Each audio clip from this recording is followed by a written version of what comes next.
हार नहीं मारूंगा, रार नहीं ठारूंगा, काल के कपाल की लिखता मिटाता हूँ, गीत नया गाता हूँ, गीत नया गाता हूँ।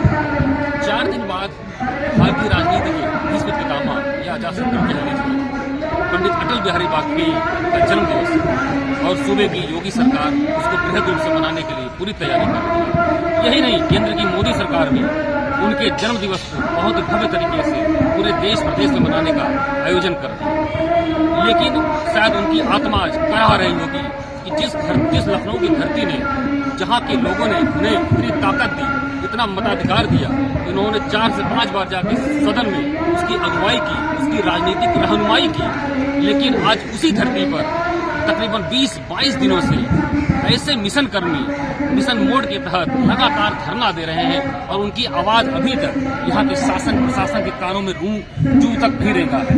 हालात ये है कि इसमें हाड़ कपाने वाली ठंड पड़ रही है, लोग घरों में दुबके हुए हैं, लेकिन बावजूद इसके उत्तर प्रदेश राज्य ग्रामीण आजीविका मिशन के कर्मचारी, उनके साथ महिला कर्मचारी भी हैं, पुलिस कर्मचारी भी हैं, पूरे प्रदेश के 75 जनपदों से आज 22वां दिन है, 23वां दिन कल हो जाएगा। अभी तक उत्तर प्रदेश राज्य ग्रामीण आजीविका मिशन के निदेशालय ने यहाँ पर कोई भी इनका संज्ञान नहीं लिया। 10 साल पहले इस मिशन मोड के तहत ग्रामीण बेसहारा लोगों को समाज की मुख्य धारा से जोड़ने के लिए, उनके आर्थिक आत्मनिर्भर को बढ़ाने के लिए, उनको और सरकारी योजनाओं से जोड़ने के लिए और उन्हें प्रशिक्षित करने के लिए इन आजीविका मिशन कर्मचारियों की तैनाती केंद्र सरकार की पहल पर राज्य सरकारों को जिम्मेदारी दी गई थी। ये जिले में, जनपदों में और ब्लॉकों में बृहद स्तर पर काम करते हैं। जैसा कि बार बार कहा जाता है कि भारत का जो एक अर्थशास्त्र वो गांवों में बसता है, इसीलिए गांवों के विकास की ओर सरकार का हमेशा ध्यान रहता है। लेकिन अगर सरकार कहीं फेल होती है तो कहीं न कहीं उसको पाठ पढ़ाने का काम जो जनता जनार्दन वो अपने वोटों के मताधिकार के जरिए करती है। लेकिन अगर वही सरकार के मातहत काम करने वाली ब्यूरोक्रेसी अगर अपने आंख मूंद ले, अपने कान बंद कर ले, तो वह सवाल खड़े करती है कि कौन उनको जगाए, कौन उनको ऐसे समय में लोकतंत्र के चौथे स्तंभ की जिम्मेदारी कहीं न कहीं बढ़ जाती है। जी हाँ, इस समय खबरिया टॉप की टीम के साथ मेरी पूरी टीम राजधानी के इको गार्डन धरना स्थल पर खड़ी है।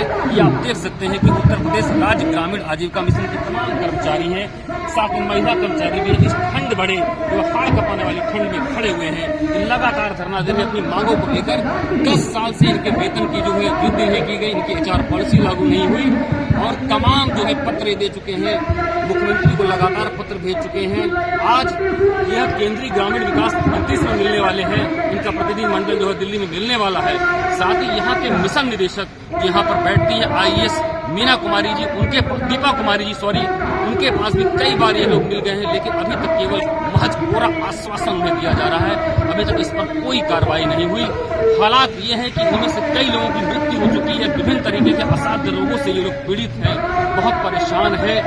इनकी मांग को एकदम सुनने की बात तो दूर, इनको बुलाया भी नहीं जा रहा है, बैठाया भी नहीं जा रहा है। ऐसे में हम मजबूर हैं इस भारतीय लोकतंत्र में जो महात्मा गांधी ने आंदोलन की राह पकड़ाई थी, उसी राह पर ये शांतिपूर्ण तरीके से अपना धरना प्रदर्शन कर रहे हैं। आइए कुछ ऐसे ही जो पदाधिकारियों से, अनशन कर्मियों से हम बात करते हैं संक्षिप्त में कि क्या समस्याएं हैं और उस पर इनके मिशन निदेशक प्रशासन निदेशालय का क्या रवैया, क्या दिक्कत है? दिक्कत कोई नहीं है। जब हमारी नियुक्ति की गई थी, उस नियुक्ति के समय जो हमें बताया गया था कि आपको ये इतनी सारी चीज़ें मिलेंगी, तो उन सारी चीज़ों को हमें दिया नहीं जा रहा है, जिसको HR पॉलिसी कहते हैं। उस HR पॉलिसी में हमें 7% वार्षिक वेतन वृद्धि दी गई थी, उसमें हमें कुछ भत्ते दिए गए थे, उसमें जीवन बीमा का था, उसमें मेडिकल पॉलिसी थी, उसमें जो है जो हमारे साथी हैं जो अपने घरों से दूर है, मिशन का काम कर रहे हैं, उनका नज़दीकी जनपद में जो है घर के नज़दीक ट्रांसफ़र था। ऐसी 3-4 तरीके की जो विशिष्ट चीज़ें थी जो हमें HR पॉलिसी में दिया गया था, वो बिल्कुल नज़रअंदाज कर दिया गया है। 10 साल से ये पूरा लंबित पड़ा हुआ है, सब सोए पड़े। कितने कर्मचारियों की आवश्यकता थी और मौजूदा हाल में यूपी में कितने आप लोग हैं? पूरे उत्तर प्रदेश में 10,160 कर्मचारियों की आवश्यकता थी, लेकिन मौजूदा समय में केवल 3200 कर्मचारी हैं जो उस काम को कर रहे हैं। मतलब एक व्यक्ति हमारा जो है वो 3 आदमियों का काम कर रहा है। तो आपने बताया कि 3200 कर्मचारी हैं, बावजूद अभी आंदोलन चल रहा है, तो ये मिशन मोड जो ग्रामीण आजीविका मिशन कार्य कैसे होता होगा ब्लॉक में? देखिए, काम तो हमने पूरी तरीके से बंद रखा है, क्योंकि 10 साल हम लोगों ने काम करके देख लिया। 10 साल से हम इनका काम कर रहे हैं, लेकिन इन्होंने हमारा एक भी काम नहीं किया है। तो पूर्ण रूप से हमने कार्य बहिष्कार कर रखा है, काम को बंद कर रखा है।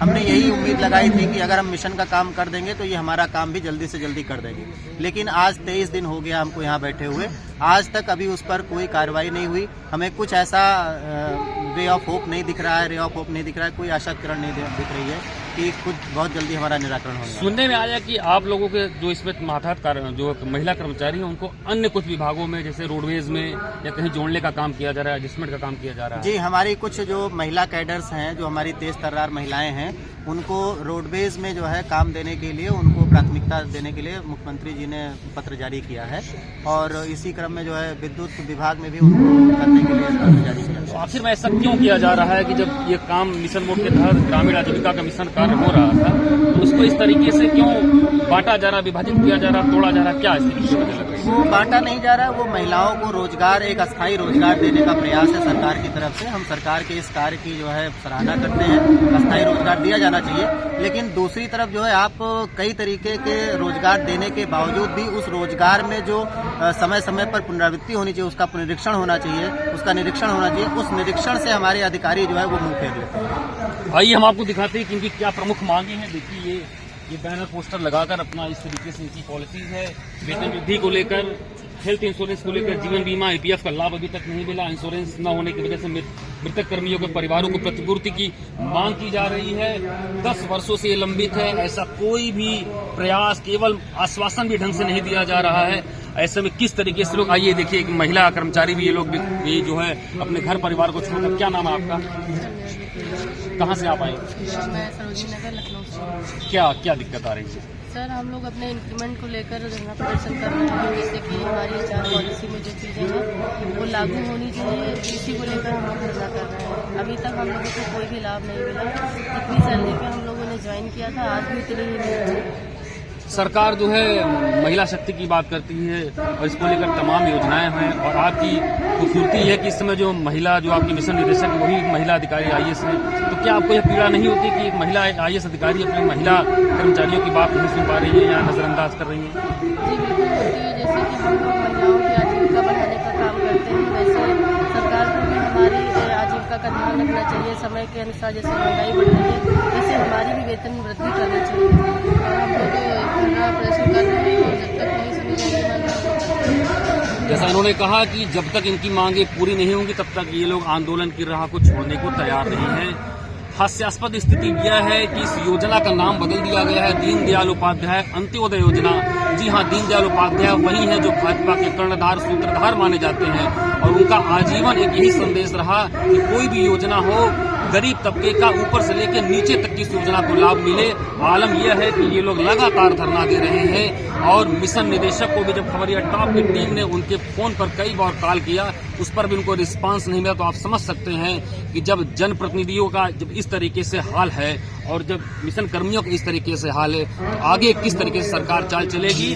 सवाल यह भी उठता है कि जब सूबे के मुख्यमंत्री योगी आदित्यनाथ बराबर जनता दरबार, कभी गोरखपुर कभी लखनऊ लगाकर गंभीरता के साथ जन समस्याओं को सुनने का काम करते हैं, वहीं दूसरी तरफ यह विभाग जिसके अंतर्गत आता है ग्रामीण विकास विभाग, डिप्टी CM केशव प्रसाद मौर्य सूबे में दूसरा पायदान का स्थान व महत्वपूर्ण स्थान रखते हैं, उन तक भी बात पहुंची है, लेकिन अभी तक कोई कार्रवाई नहीं हो पा रही है।